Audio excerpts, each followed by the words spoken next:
একজন সাধারণ মানুষ একটি ছোট্ট গ্রামে বাস করত, যিনি গ্রামের মানুষের কাছে তার হৃদয়ের দয়া ও ভালো নিয়তের জন্য পরিচিত ছিল। তারা তাকে ভালো মানুষ নামে ডাকত, কিন্তু দুর্ভাগ্যবশত তাকে একের পর এক দুর্ভাগ্য ও বিপদ তাড়া করত। তিনি সবসময় নানা সমস্যা ও দুর্ভাগ্যের সম্মুখীন হতেন। খারাপ পরিস্থিতি ও ব্যর্থতা তার পিছু ছাড়ত না, কাজে হোক বা ব্যক্তিগত জীবনে। যখনই তিনি কোনো কাজে যোগ দিতেন, সেখানে সমস্যা দেখা দিত, আর যেখানেই যেতেন সেখানে কোনো না কোনো বিপর্যয় ঘটত। এসব তার মনে দুঃখ ও কষ্টের অনুভূতি জাগিয়ে তুলত, এবং তার মনে এই ধারণা গেঁথে গিয়েছিল যে তিনি দুর্ভাগ্যের শিকার। বিশেষ করে তিনি তার পরিবার ও বন্ধুদের সাফল্য ও সুখ দেখতেন, যা তার মনকে আরও ভারী করত। তবুও ভালো মানুষ কখনো হাল ছাড়েননি। তিনি ধৈর্য ও সন্তুষ্টির সাথে সকল দুর্যোগ ও কষ্ট মোকাবিলা করতেন। তিনি সবসময় নিজেকে বলতেন, সন্তুষ্টি ও তৃপ্তি হল প্রকৃত সুখ, এবং এটি সব খারাপের বিরুদ্ধে লড়াইয়ের একমাত্র পথ। একদিন ভালো মানুষ একটি ছোট্ট জমি ভাড়া নিলেন, যাতে তিনি সেখানে চাষ করে কিছু উপার্জন করতে পারেন। তিনি সিদ্ধান্ত নিলেন যে সেখানে টমেটো চাষ করবেন। তিনি বীজ কিনলেন, সেগুলো জমিতে রোপণ করলেন, এবং প্রতিদিন সেগুলোর পরিচর্যা ও পানি দিতে লাগলেন। দিন দিন ফসল বাড়তে লাগল। প্রতিদিন তিনি জমিতে যেতেন, ফসলের যত্ন নিতেন, পানি দিতেন এবং প্রয়োজনীয় সার প্রয়োগ করতেন। অবশেষে ফসল বড় হলো, টমেটোগুলো পেকে গেল। ভালো মানুষ তার ফসলের ফলাফল দেখে আনন্দিত হলেন এবং মনে করলেন যে তার দুর্ভাগ্য তাকে ছেড়ে যাচ্ছে। একদিন তিনি সিদ্ধান্ত নিলেন বাজারে গিয়ে তার টমেটো বিক্রি করবেন।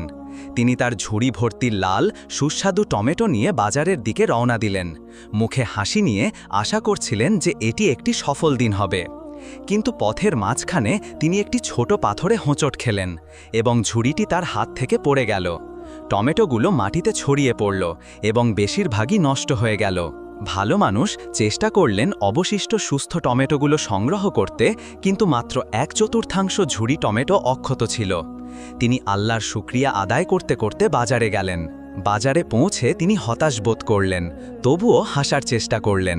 তিনি অবশিষ্ট টমেটোগুলো ক্রেতাদের কাছে বিক্রির জন্য প্রদর্শন করলেন, কিন্তু বেশিরভাগ মানুষ তাকে উপেক্ষা করল এবং তার অল্প পরিমাণ টমেটো নিয়ে হাসাহাসি করল। ঘণ্টার পর ঘণ্টা অপেক্ষার পর একজন বৃদ্ধ লোক তার কাছে এলো, যিনি একটি লাঠিতে ভর দিয়ে হাঁটছিলেন। তিনি টমেটোগুলো দেখলেন, তারপর ভালো মানুষের দুঃখী মুখের দিকে তাকালেন। বৃদ্ধ বললেন, বাবা, মনে হচ্ছে তুমি একটি কঠিন দিন পার করছো। তারপর বললেন, আমাকে তোমার সব টমেটো কিনতে দাও। ভালো মানুষ কৃতজ্ঞতায় হাসলেন এবং বললেন, আপনাকে ধন্যবাদ, আপনি সত্যিই একজন দয়ালু মানুষ। বৃদ্ধ তার মানিব্যাগ বের করলেন টমেটোর দাম দিতে, কিন্তু হঠাৎ একটি প্রবল বাতাস বইল এবং টাকাগুলো উড়ে গেল। ভালো মানুষ ও বৃদ্ধ চেষ্টা করলেন উড়ন্ত টাকাগুলো ধরতে, কিন্তু তারা ব্যর্থ হলেন। অনেক চেষ্টার পর তারা থামলেন এবং বিভ্রান্ত হয়ে একে অপরের দিকে তাকালেন। বৃদ্ধ দীর্ঘশ্বাস ফেলে বললেন, আফসোস, মনে হচ্ছে ভাগ্য আজ আমাকে তোমার টমেটো কিনতে দেবে না। কিন্তু ভালো মানুষ হেসে বললেন, কোনো চিন্তা নেই, আপনার ভালো নিয়তি আমার জন্য যথেষ্ট। এই টমেটোগুলো আমার তরফ থেকে উপহার হিসেবে নিন। বৃদ্ধ তার উদারতা ও দয়ালু হৃদয়ে অবাক হলেন। যখন ভালো মানুষ টমেটোর ব্যাগ বৃদ্ধের দিকে বাড়িয়ে দিলেন, হঠাৎ একজন চোর দৌড়ে এসে টমেটোগুলো ছিনিয়ে পালিয়ে গেল। তারপর পাশের রাস্তা থেকে হঠাৎ চিৎকার ও হট্টগোলের শব্দ ভেসে এলো। ভালো মানুষ শব্দের উৎসের দিকে দৌড়ালেন এবং দেখলেন একদল মানুষ চোরটিকে ঘিরে ফেলেছে, যে তার টমেটো চুরি করেছিল। চোরটি মাটিতে পড়েছিল এবং কয়েকজন শক্তিশালী লোক তাকে ধরে ফেলেছিল। ভালো মানুষ ও বৃদ্ধ খুশি হলেন যে চোর ধরা পড়েছে, কিন্তু যখন তারা টমেটোগুলো দেখলেন, তারা দেখলেন যে সেগুলো পায়ের নিচে পিষ্ট হয়ে নষ্ট হয়ে গেছে। ভালো মানুষ গভীর দুঃখে দীর্ঘশ্বাস ফেললেন পিষ্ট টমেটোগুলোর দিকে তাকিয়ে, কিন্তু বৃদ্ধ তার কাঁধে হাত রেখে সান্ত্বনার সুরে বললেন, বাবা, আমি আজ তোমার হৃদয়ের দয়া ও উদারতা দেখেছি। যদিও সব কিছু ঘটেছে, টমেটোগুলো নষ্ট হয়েছে, কিন্তু তুমি যে মহৎ চরিত্র দেখিয়েছ তা অনেক বেশি মূল্যবান। হঠাৎ বাজারের একজন বড় ব্যবসায়ী এগিয়ে এলেন। তিনি কাপড়ের ব্যবসা করতেন। তিনি ভালো মানুষের দিকে তাকিয়ে বললেন, চিন্তা করো না বাবা, তুমি কি আমার সাথে কাজ করতে চাও? ভালো মানুষ অবাক হয়ে বললেন, সত্যি, আপনি আমাকে কাজ দিতে চান? ব্যবসায়ী হেসে বললেন, হ্যাঁ, আমি সারা দিন তোমাকে লক্ষ্য করেছি। তোমার ধৈর্য ও দয়ালু হৃদয় দেখেছি সব কিছুর পরেও। আমার দোকানে তোমার মতো একজন মানুষের প্রয়োজন। ভালো মানুষের হৃদয়ে আনন্দে ভরে গেল। অবশেষে মনে হলো তার দুর্ভাগ্য বদলাতে শুরু করেছে। তিনি ব্যবসায়ীকে বললেন, আপনাকে অনেক ধন্যবাদ, আমি আপনার সাথে কাজ করে খুশি হব। পরের দিন ভালো মানুষ কাপড়ের দোকানে তার নতুন কাজ শুরু করলেন। তিনি নতুন এই ব্যবসা সম্পর্কে সবকিছু শিখতে উৎসাহী ছিলেন। তিনি কাপড় সাজাতে ও দোকান পরিষ্কার করতে শুরু করলেন, পূর্ণ উদ্যম ও উৎসাহ নিয়ে। এক সপ্তাহ কঠোর পরিশ্রমের পর ব্যবসায়ী তাকে বললেন পাশের শহরে গিয়ে কিছু দুষ্প্রাপ্য কাপড় নিয়ে আসতে। ভালো মানুষ এই নতুন দায়িত্বে খুশি হলেন এবং মনে করলেন যে ব্যবসায়ী তার উপর ভরসা করতে শুরু করেছেন। পরের দিন সকালে তিনি যাত্রা শুরু করলেন, ব্যবসায়ীর দেওয়া টাকা নিয়ে কাপড় কিনতে। পথটি ছিল দীর্ঘ ও কঠিন, কিন্তু ভালো মানুষ দৃঢ় প্রতিজ্ঞা ছিলেন তার কাজ সফলভাবে সম্পন্ন করতে।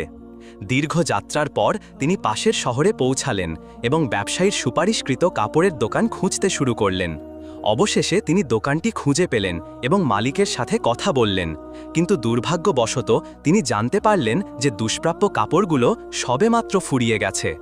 ভালো মানুষ তীব্র হতাশা বোধ করলেন এবং ভয় পেলেন যে তিনি ব্যবসায়ীর আস্থা ভাঙবেন, কিন্তু তিনি হাল ছাড়লেন না। তিনি দোকানের মালিককে জিজ্ঞাসা করলেন বিকল্প কিছু বা অন্য কোনো জায়গা সম্পর্কে যেখানে তিনি পছন্দসই কাপড় পেতে পারেন। দোকানের মালিক তাকে শহরের এক প্রান্তে একটি ছোট বাজারের কথা বললেন, যেখানে দুষ্প্রাপ্য কাপড় বিক্রি হতে পারে। যদিও ভালো মানুষ ক্লান্ত ছিলেন, তিনি সেই ছোট বাজারে যাওয়ার সিদ্ধান্ত নিলেন।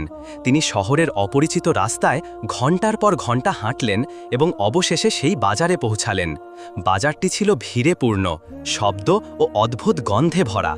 ভালো মানুষ কাউকে দুষ্প্রাপ্য কাপড় সম্পর্কে জিজ্ঞাসা করতে শুরু করলেন। অনেক চেষ্টার পর তিনি একজন বৃদ্ধ ব্যবসায়ীকে খুঁজে পেলেন, যার কাছে তার প্রয়োজনীয় কাপড়ের কিছু টুকরো ছিল।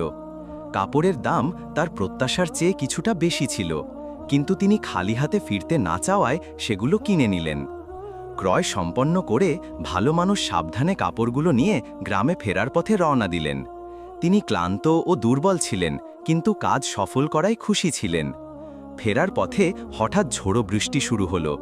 তিনি তার শরীর দিয়ে কাপড়গুলো রক্ষা করার চেষ্টা করলেন, কিন্তু একটি কাদামাটির গর্তে হোঁচট খেয়ে পড়ে গেলেন। তিনি আতঙ্কিত হলেন যখন দেখলেন কাপড়গুলো কাদা ও পানিতে নোংরা হয়ে গেছে। তিনি সর্বশক্তি দিয়ে কাপড় পরিষ্কার করার চেষ্টা করলেন, কিন্তু তা অসম্ভব মনে হলো। তিনি রাস্তার পাশে বসে হতাশ হয়ে ভাবতে লাগলেন কিভাবে তার ব্যবসায়ীর মুখোমুখি হবেন এই বিপর্যয় নিয়ে। হঠাৎ তিনি ডানে বায়ে তাকিয়ে একটি ছোট কুঁড়ে ঘর দেখতে পেলেন। তিনি সাহায্যের জন্য দরজায় কড়া নাড়লেন। একজন বৃদ্ধা মহিলা বেরিয়ে এলেন, যিনি দেখতে দয়ালু মনে হলেন।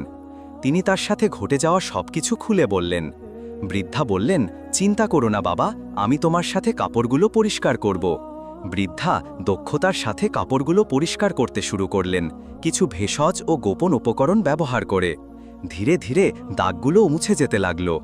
ভালো মানুষ বিস্ময় ও কৃতজ্ঞতায় অভিভূত হলেন বৃদ্ধার কঠোর পরিশ্রম দেখে। ঘণ্টার পর ঘণ্টা কাজের পর কাপড়গুলো আগের মতো খিরে এলো। ভালো মানুষ বৃদ্ধাকে তার এই উপকারের জন্য ধন্যবাদ দিলেন এবং তাকে কিছু টাকা পুরস্কার হিসেবে দিতে চাইলেন, কিন্তু বৃদ্ধা সদয়ভাবে বললেন, ধন্যবাদের দরকার নেই বাবা, অন্যের সাহায্য করা আমাদের সবার কর্তব্য। ভালো মানুষ কুঁড়েঘর ছেড়ে এলেন, তার হৃদয় কৃতজ্ঞতা ও সেই অপরিচিত মহিলার দয়ার প্রশংসায় ভরে গেল। কাপড়গুলো সাবধানে বেঁধে তিনি পথ চলতে লাগলেন। হঠাৎ তিনি একজন কৃষকের চিৎকার শুনলেন, যিনি বলছিলেন, আমার ক্ষেত পুড়ে যাচ্ছে। ভালো মানুষ কাপড়গুলো একপাশে রেখে সেই কৃষককে সাহায্য করতে ছুটলেন, কিন্তু তখনই বাতাসে একটি জ্বলন্ত কাঠের টুকরো উড়ে এলো এবং তা কাপড়ের ওপর পড়ে সব কাপড় পুড়িয়ে দিল। ভালো মানুষ তার দুর্ভাগ্যের জন্য বিলাপ করতে লাগলেন এবং ভাবতে লাগলেন কিভাবে তিনি ব্যবসায়ীর কাছে ফিরবেন। তিনি গ্রামে ফিরে ব্যবসায়ীর কাছে গেলেন। ব্যবসায়ী তাকে জিজ্ঞাসা করলেন, কাপড়গুলো কোথায়? ভালো মানুষ বিব্রত হয়ে কথা বলতে গিয়ে হোঁচট খেলেন। তারপর কাপড় কেনা থেকে শুরু করে পোড়া পর্যন্ত সব খুলে বললেন। ব্যবসায়ী তার কথা শুনলেন। তিনি ভিতরে ভিতরে রাগান্বিত হলেন, কিন্তু তা প্রকাশ করলেন না। তিনি বললেন, আমি তোমার কাছে ক্ষতিপূরণ চাই না, কিন্তু তুমি এখন থেকে আমার সাথে কাজ করতে পারবে না। ভালো মানুষ দুঃখ ও হতাশা বোধ করলেন, কিন্তু ব্যবসায়ীর অবস্থান বুঝলেন। তিনি নিচু স্বরে বললেন, আপনার বোঝার জন্য ধন্যবাদ, আমি সত্যিই দুঃখিত। ভালো মানুষ দোকান থেকে বেরিয়ে এলেন। গভীর অনুশোচনা ও হতাশা নিয়ে। তিনি তার ছোট্ট সাধারণ বাড়িতে ফিরলেন, দুঃখে ভেঙে পড়লেন এবং জানতেন না কিভাবে জীবিকা নির্বাহ করবেন। তার কাছে থাকা সামান্য টাকাও প্রায় পুড়িয়ে গিয়েছিল। পরের দিন তিনি হতাশ মনে বাজারে গেলেন। বিশ্রামের জন্য বসে তিনি সামনে তাকালেন এবং দেখলেন একজন বৃদ্ধা মহিলার কাছে একটি দুর্বল ভেড়া রয়েছে। দীর্ঘ সময় ধরে কেউ সেই ভেড়াটি কিনেনি। ভালো মানুষ নিজের মনে বললেন, আমি এই ভেড়াটি কিনব, হয়তো মহিলার টাকার প্রয়োজন। তিনি এগিয়ে গিয়ে তার সব টাকা দিয়ে ভেড়াটি কিনলেন। মহিলা বিশ্বাস করতে পারলেন না যে কেউ তার ভেড়াটি কিনেছে। তিনি ভালো মানুষকে উষ্ণভাবে ধন্যবাদ দিলেন এবং বললেন, আমার এই টাকার খুব প্রয়োজন ছিল। তারপর তিনি চলে গেলেন। ভালো মানুষ ভেড়াটি বাড়িতে নিয়ে এলেন এবং সিদ্ধান্ত নিলেন যে তিনি এটির ভালোভাবে যত্ন নেবেন, যাতে এটি মোটা হয় এবং তাকে কিছু লাভ দেয়। দিন যেতে লাগল, তিনি ভেড়াটিকে খাওয়াতেন, পানি দিতেন এবং যত্ন নিতেন। ভেড়াটি অনেকগুলো বাচ্চা দিতে শুরু করল এবং শেষ পর্যন্ত তার কাছে 100টি ভেড়া হয়ে গেল। ভালো মানুষ বুঝতে পারলেন না এই প্রচুর রিজিকের কারণ কি।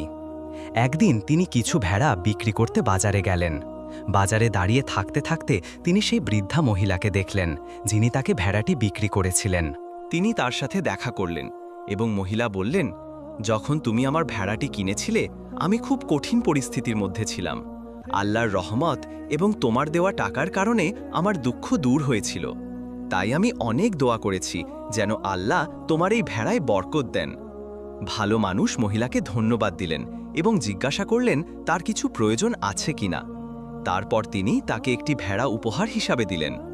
ভালো মানুষ বুঝলেন যে তার পাওয়া প্রচুর রিজিক ছিল বৃদ্ধার দোয়ার কারণে। তিনি অনুভব করলেন যে তার জীবন থেকে দুর্ভাগ্য ও খারাপ ভাগ্য চলে গেছে। বছরগুলো কেটে গেল এবং ভালো মানুষ একটি বড় ভেড়ার পালের মালিক হলেন। তিনি বাজারে পশম ও দুধ বিক্রি করতে শুরু করলেন। তার সুনাম এলাকায় ছড়িয়ে পড়ল। তিনি একজন সফল ব্যবসায়ী হিসাবে পরিচিত হলেন। তার ব্যবসা দিন দিন সমৃদ্ধ হতে লাগল। দুর্ভাগ্য, দারিদ্র্য এবং সম্পদের মধ্যে দিয়ে যাওয়া সত্ত্বেও ভালো মানুষের দয়ালু হৃদয় কখনো বদলায়নি।